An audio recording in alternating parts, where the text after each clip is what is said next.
جہیز کا مسئلہ ہمارے مشرقی معاشرے کا بہت بڑا درد ہے۔ لوگ اسے عزت اور رواج سمجھتے ہیں، لیکن بائبل ہمیں اس بارے میں کچھ اور سمجھاتی ہے۔ بائبل میں کہیں بھی اس بات کا ذکر نہیں ملتا۔ یہ رواج ہندوستان سے شروع ہوا اور وہاں کے لوگ اپنی بیٹیوں کو وراثت دینے کی بجائے ان کی شادی میں ان کو مال دے دیتے تھے، سامان دے دیتے تھے۔ بعد میں یہ رواج عرب اور برٹش انڈیا کے دور میں اور زیادہ بڑھ گیا اور آج ہمارے مسیحی گھرانوں تک یہ رواج پہنچ چکا ہے۔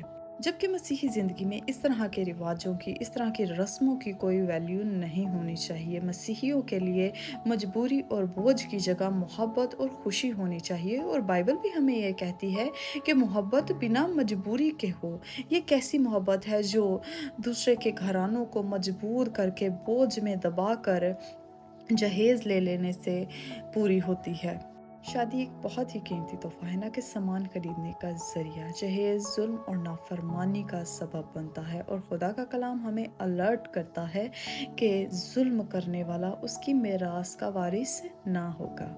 اگر کوئی لڑکی صرف اس لیے شرمندگی کا سامنا کرتی ہے، اس کے گھر والے صرف اس لیے شرمندگی کا سامنا کرتے ہیں کہ وہ جہیز نہیں دے پاتے، وہ افورڈ نہیں کر پاتے، تو یہ ظلم ہے، اور ظلم کرنے والے کو خدا قبول نہیں کرتا۔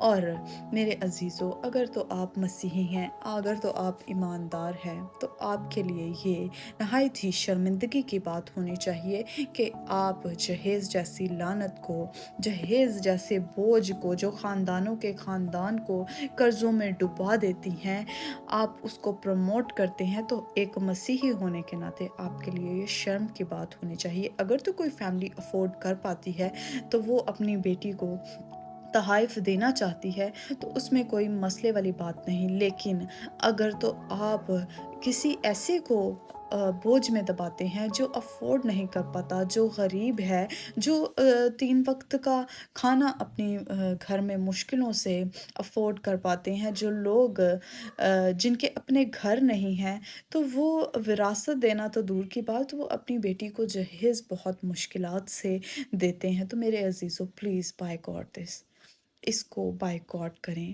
میرے عزیزو، مسیحی گھرانے میں خوشی، محبت اور برکت ہونی چاہیے، نہ کہ اس طرح کے رواج جو دوسرے پرسن کو بھی مشکلات میں رکھیں اور آپ کی بھی آخرت کو مشکلات میں رکھیں۔ God bless you all. جے مسیح کی خداوند آپ سب کو بہت برکت دے۔ آمین۔